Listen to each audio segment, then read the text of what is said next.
नमो अरिहन्ताणं नमो सिद्धाणं नमो आयरीयाणं नमो वज्झायाणं नमो लोये सौवसावूणं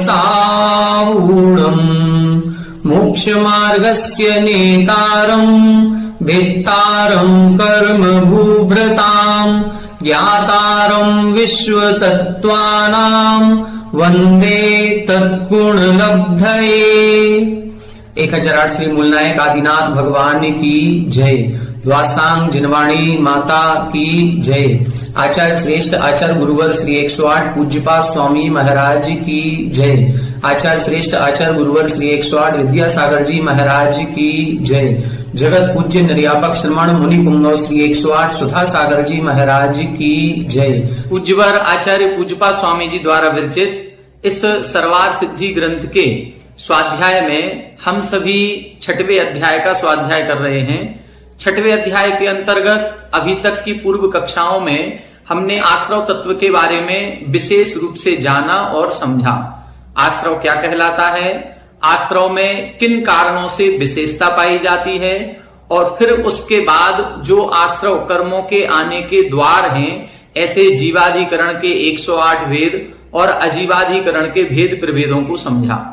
इनको समझने के बाद फिर एक एक कर्म का पर्टिकुलर अलग अलग क्रियाएं कुछ ऐसी बताई गई जिनसे उस पर्टिकुलर कर्म का आश्रव होता है।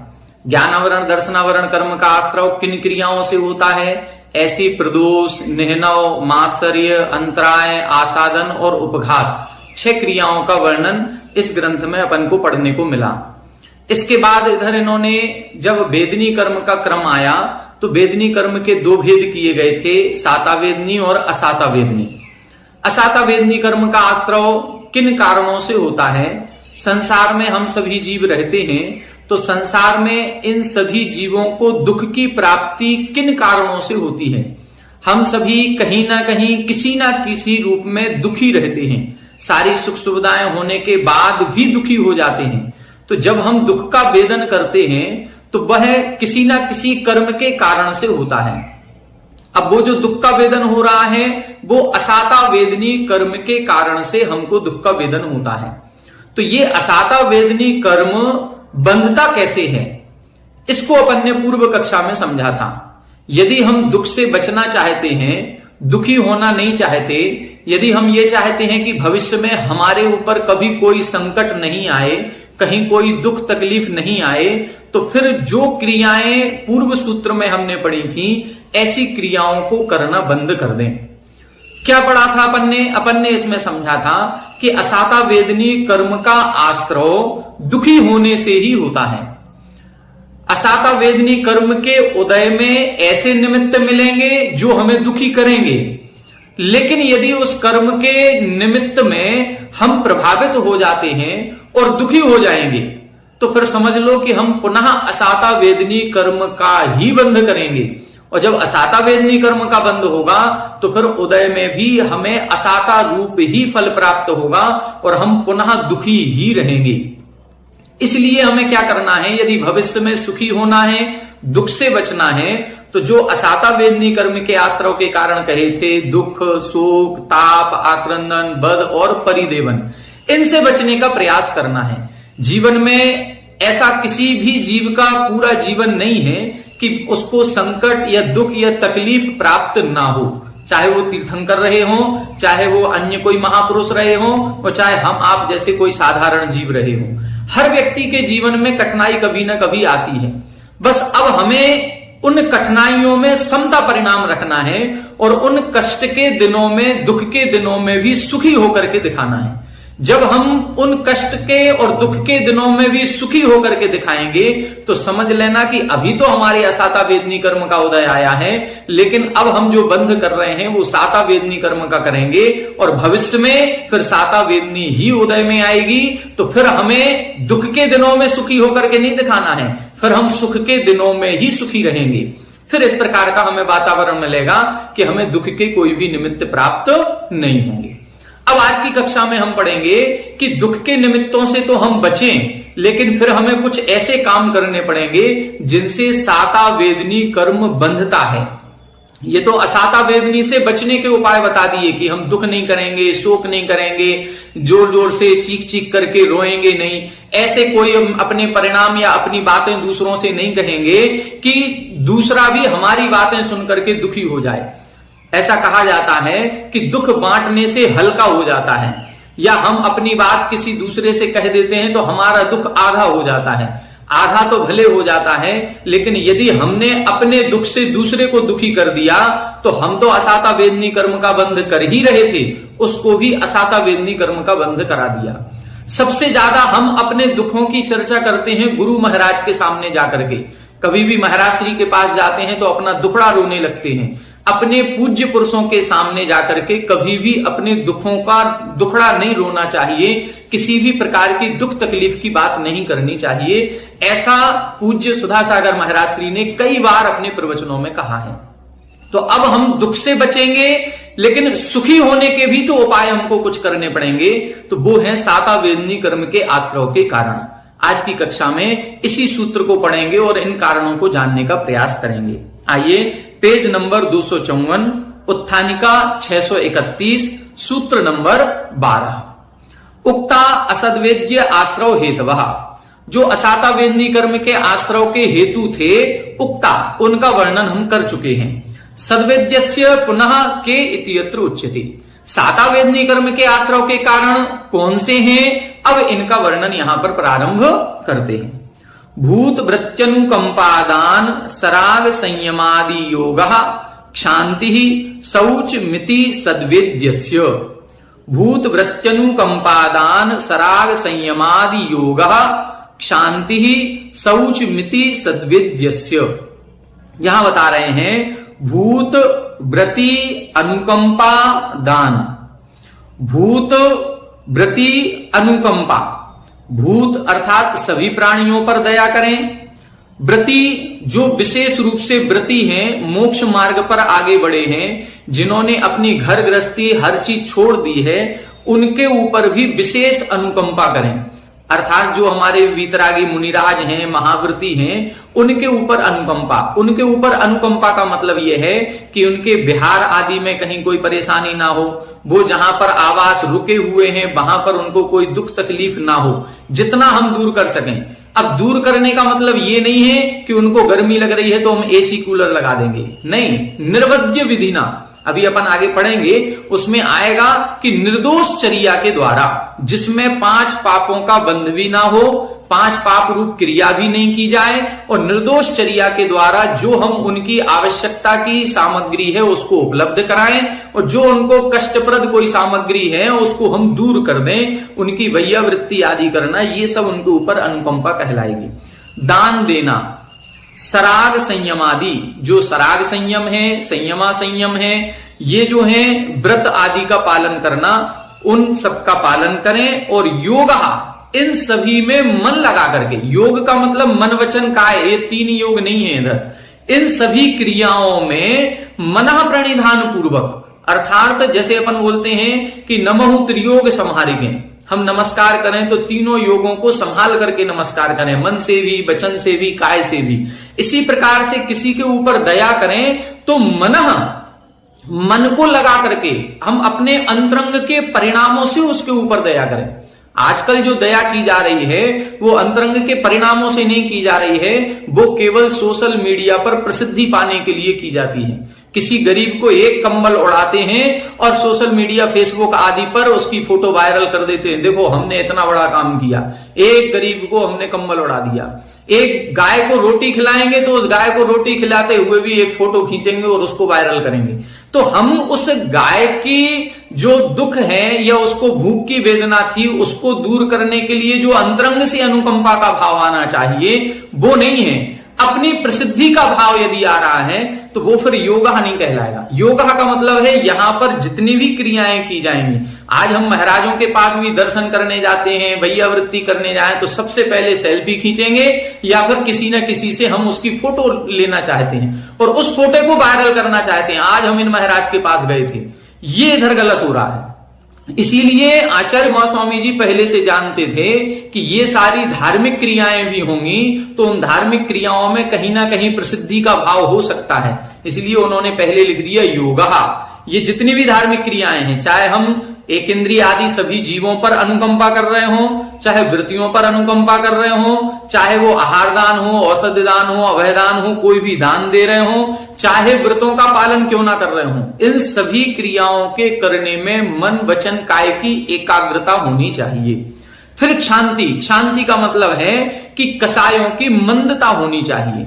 और शौचम, उन कसायों में भी लोभ कसाय की विशेष मंदता होने पर इति सद्वेद्यस्य, ये साता वेदनी कर्म के आश्रव के कारण बनते हैं। तो ये सामान्य से अपन ने सूत्र का अर्थ समझा। अब इसकी टीका में एक एक शब्द का विशेष अर्थ अपन सभी लोग इसमें पढ़ेंगे। 632 नंबर, तासु तासु गतिषु कर्मोदय वसात भवंती इति भूतानि प्राणिनः इत्यर्थः। भूत किसे कहते हैं? तो भूत शब्द कैसे बनता है? तासु तासु गतिषु कर्मोदय वसात भवंती। भू धातु का मतलब होता है होना अर्थ में। तो जो होते हैं, कहां होते हैं? उन उन गतियों में होते हैं। किस कारण से होते हैं? कर्मोदय के कारण से होते हैं। तो जो चार गतियां कही गई हैं, उन चारों गतियों में अपने अपने कर्मों के कारण से जो होते हैं, इसलिए वो भूत कहलाते हैं। भू धातु होने अर्थ में होती है। और इसका अर्थ क्या है? प्राणिनः। कौन होते हैं? प्राणी होते हैं। तो चाहे वो एक इंद्रिय हो, त्रियंच गति के हो, चाहे देव गति के हो, नरक गति के हो, किसी भी गति के कोई भी इंद्रिय वाले जीव हो, वो सभी जीव किसके अंतर्गत आएंगे? भूत कहलाएंगे।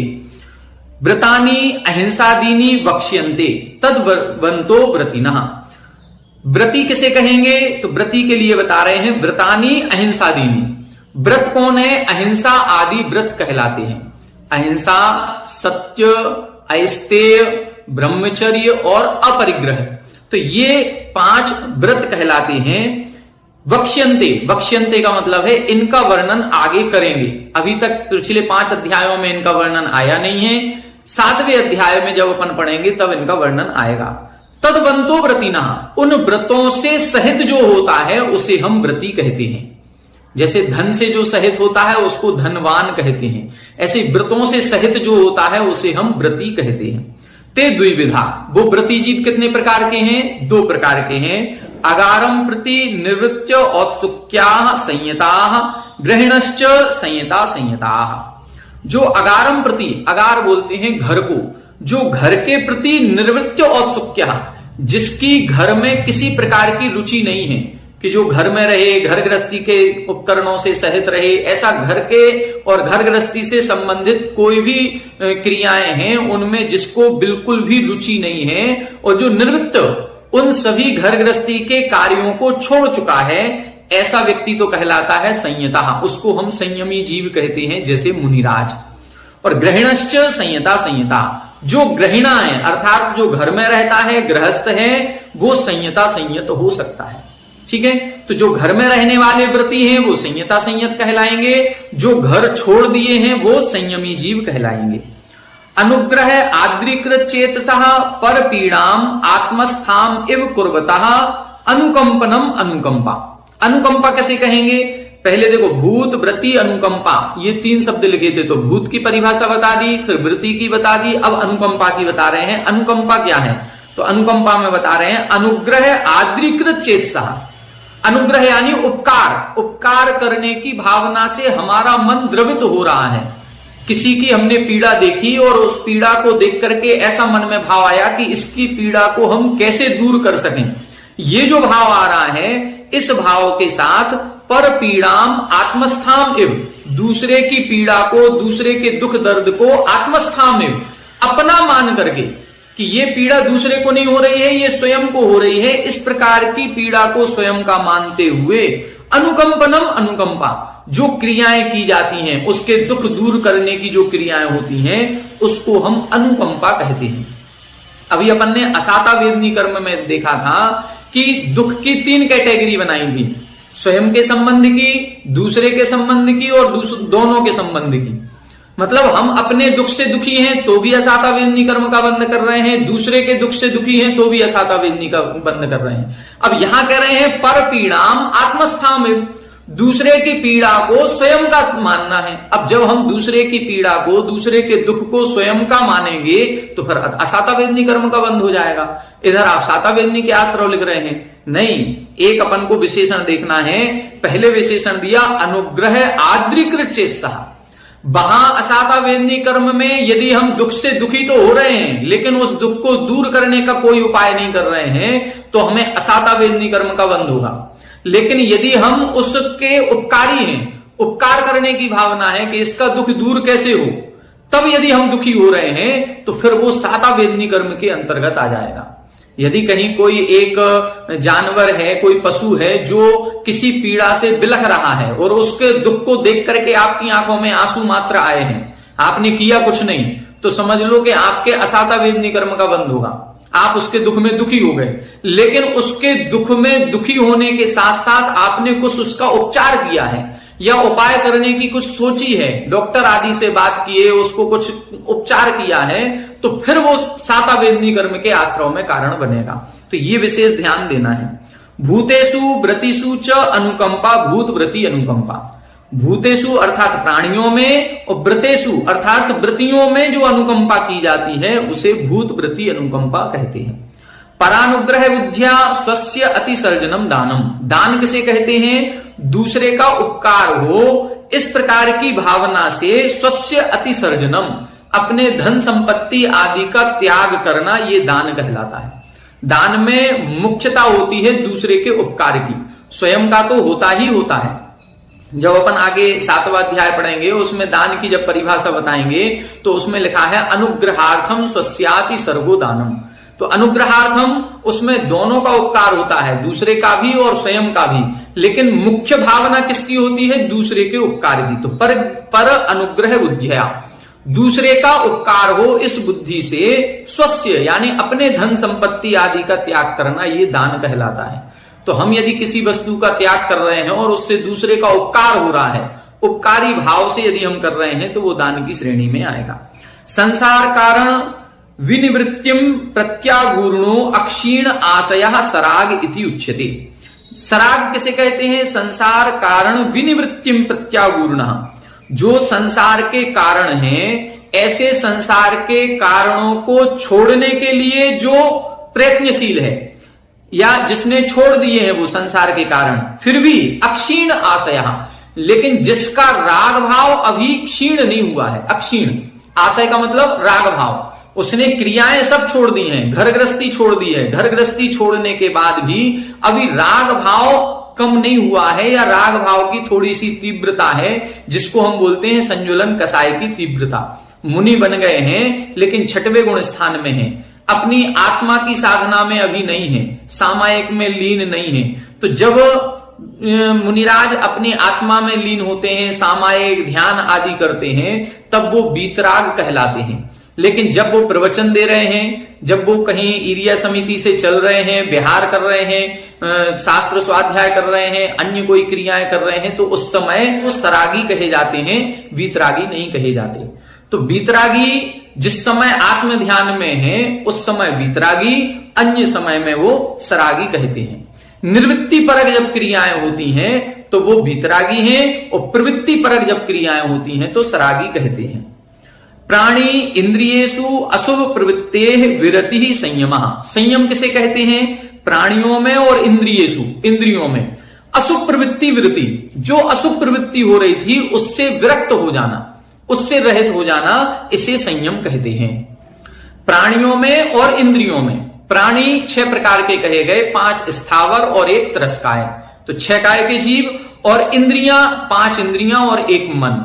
तो 5 इंद्रियों और मन में अशुभ प्रवृत्ति हो रही है तो असंयम कहलाएगा, और यदि 6 काय के जीवों की हिंसा हो रही है तो असंयम कहलाएगा।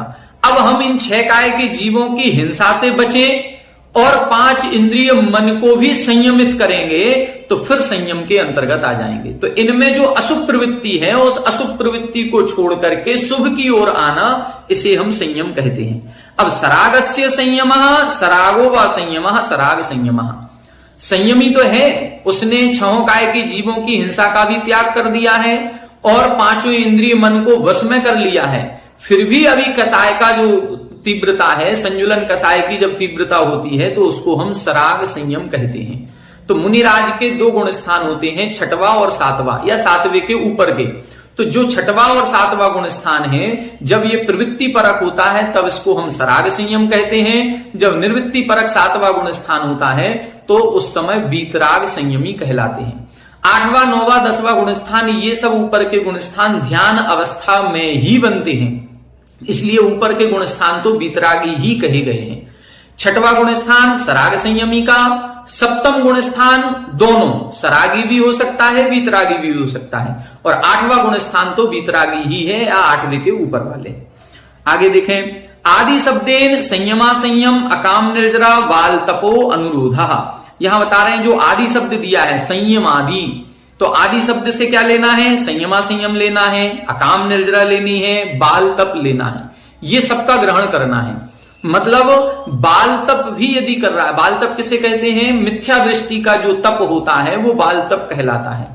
अकाम निर्जरा किसे कहते हैं, जो आई हुई कष्ट परेशानी विपत्ति है उसको शांत भाव से सहन करना, उसको हम अकाम निर्जरा कहते हैं। तो इन अकाम निर्जरा करने से, बाल तप आदि करने से भी हमारी चूंकि इंद्रियों को हमने संयमित किया है, अपने मन को एक जगह एकाग्र किया है, इसलिए वहां पर भी साता वेदनी कर्म का आश्रय होता है। योगः समाधि सम्यक प्रणिधानम इत्यर्थः। योग का मतलब क्या है, समाधि। समाधि का मतलब सम्यक प्रणिधानम, मतलब इन सभी क्रियाओं में सम्यक प्रणिधान करें हम। मन वचन काय की प्रवृत्ति जो हो रही है वो एक रूप होनी चाहिए।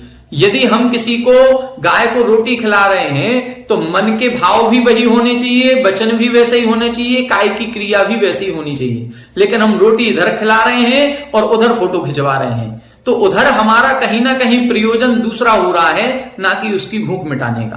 तो इस प्रकार से अपन को इनका ध्यान रखना है। भूत वृत्ति अनुकंपादान सराग संयमादि नाम योगो भूत वृत्ति अनुकंपादान सराग संयमादि योगा। ये सभी शब्दों का आपस में समास कर दिया योग शब्द के साथ, इन सभी शब्दों का। क्षांति किसे कहते हैं, क्रोधादि निवृत्ति ही क्षांति ही। जो क्रोध मान माया लोभ ये जो 4 कसाय हैं, इन कसायों की निवृत्ति होना ये क्षांति कहलाती है। निवृत्ति का मतलब जैसे इनके भेद प्रभेद बताए गए थे, अनंतानुबंधी को दूर कर दिया, फिर अप्रत्याख्यान को दूर कर दिया, फिर प्रत्याख्यान को दूर कर दिया, अप्रसंजुलन की तीव्रता से मंदता की ओर बढ़ रहे हैं, ये क्षांति कहलाएगी। लोभ प्रकाराणाम उपरमः शौचम। शौच किसे कहते हैं, लोभ के जितने प्रकार कहे गए हैं उन लोभ के प्रकारों से उपरत होना अर्थात रहित होना, मन से लोभ कसाय की कमी लाना, उसको शौच कहते हैं। इति शब्दः प्रकारार्थः। इति शब्द प्रकारवाची है। जो शौच मिति शब्द लिखा है तो मिति में से इति निकलेगा। तो ये इति शब्द प्रकारवाची मतलब इसमें बहुत सारी क्रियाओं का ग्रहण करना है। कौन कौन सी क्रियाओं का ग्रहण करेंगे, के पुनः ते प्रकार, वो कौन कौन सी क्रियाएं हैं, तो अर्हत पूजा करण तत्परता, बाल वृद्ध तपस्वी वैयावृत्य आदय। क्या लिख रहे हैं, अर्हत पूजा करण तत्परता, देव पूजा करने में तत्पर होना।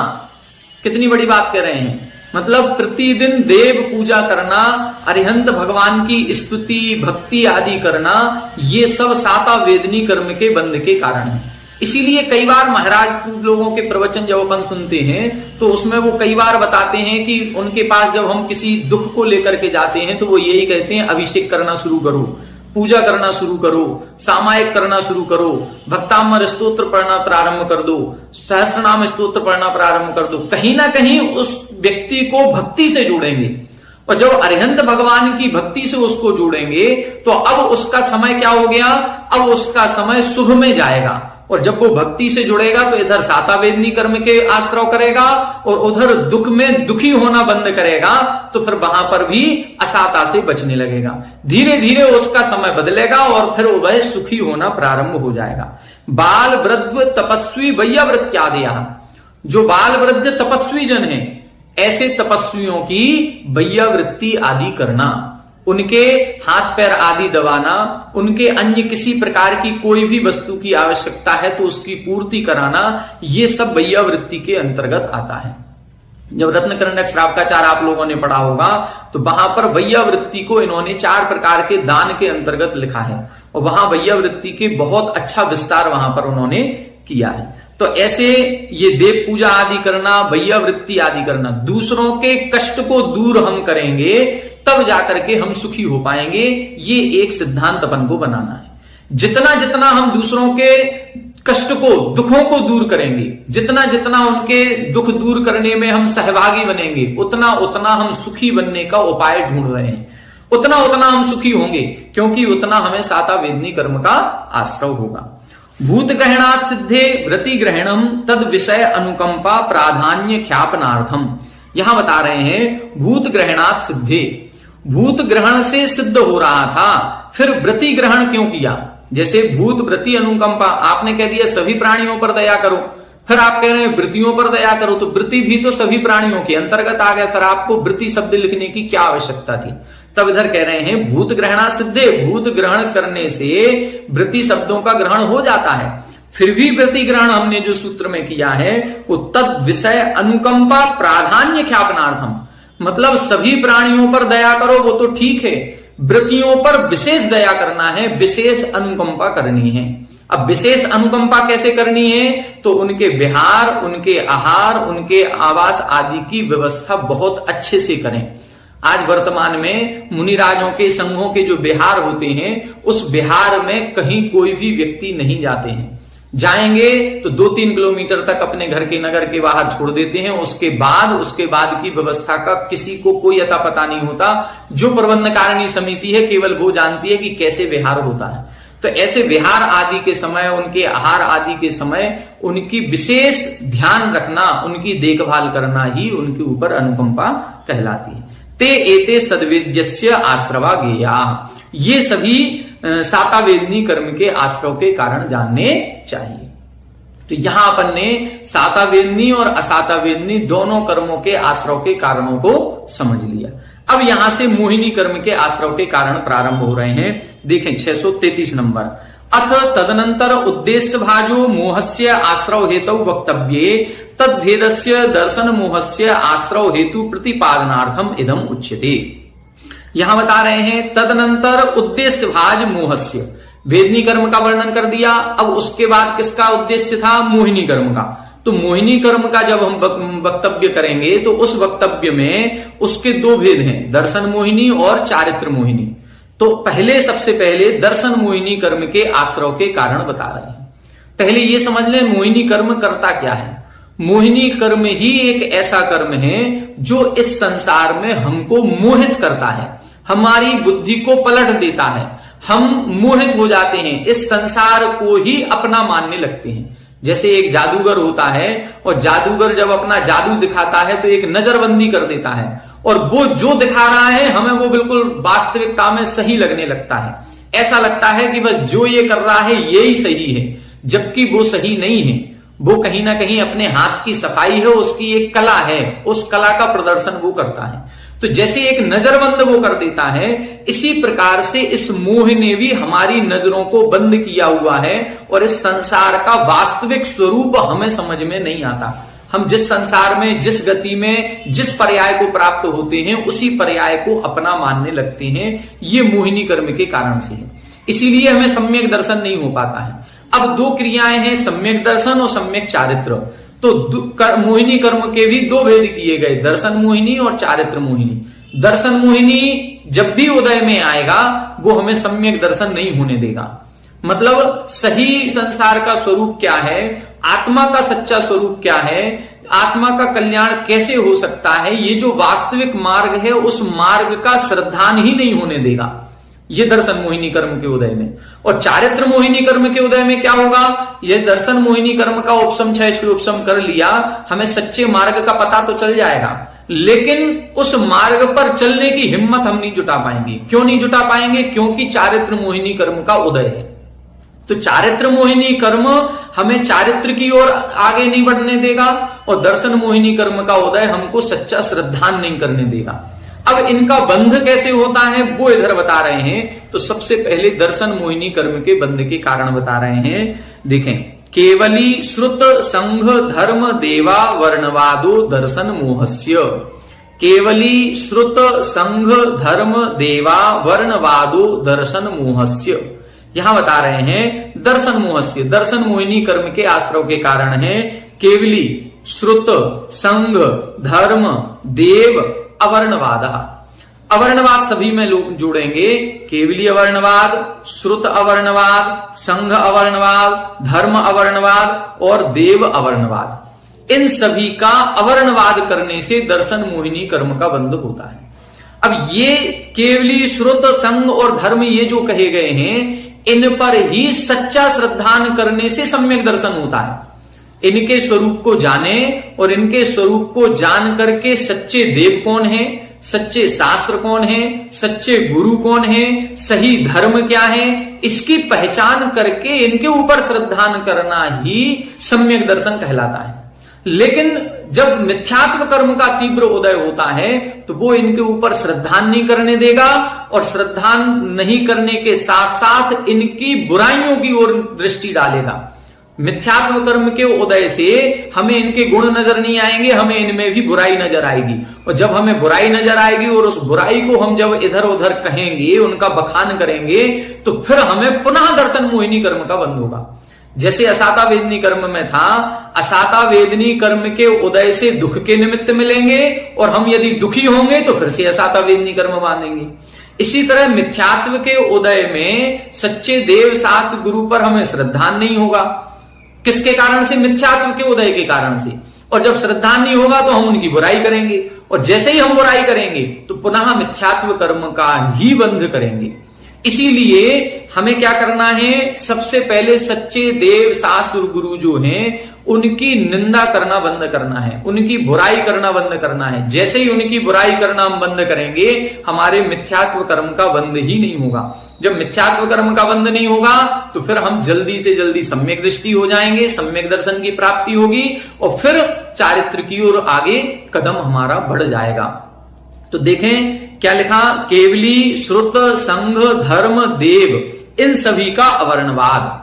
अवर्णवाद क्या क्या कहलाता है? अवर्णवाद का मतलब होता है जो दोष जिसमें नहीं है उन दोषों को लगाना, ये अवर्णवाद कहलाता है। केवली भगवान में जो दोष नहीं है उन दोषों को हमने उनके ऊपर लगा दिया। सच्चे गुरु जो हमारे नगर में आए थे मुनिराज, उनके अंदर जो दोष नहीं थे उन दोषों को हमने उनके ऊपर लगा दिया।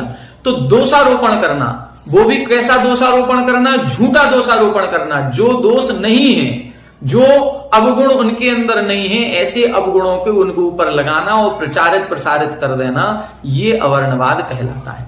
अब केवली क्या है, श्रुत संघ क्या है, संघ क्या है, धर्म क्या है? पहले इनके सच्चे स्वरूप की बात करेंगे कि इनका सच्चा स्वरूप कैसा होता है, फिर इनके सच्चे स्वरूप पर किस प्रकार से अवर्णवाद किया जाता है, कैसे कैसे दोषारोपण लगाए जाते हैं, फिर इसकी बात इसके अंदर की जाएगी। इसकी टीका जो है, इस टीका को अपन अब कल की कक्षा में पढ़ेंगे और विस्तार के साथ समझेंगे। आज अपना समय हो गया है, तो विस्तार के साथ इस टीका को अपन कल की कक्षा में पढ़ेंगे। बहुत सुंदर विषय आने वाला है, हम आखिर इस संसार में क्यों हैं और इस संसार में सम्यक दर्शन की प्राप्ति क्यों नहीं कर पा रहे हैं, इन सब का कारण आगे की आने वाली कक्षाओं में अपन पढ़ेंगे। तो आप सभी हमारे साथ बने रहें। आज की कक्षा में इतना ही। सभी को जय।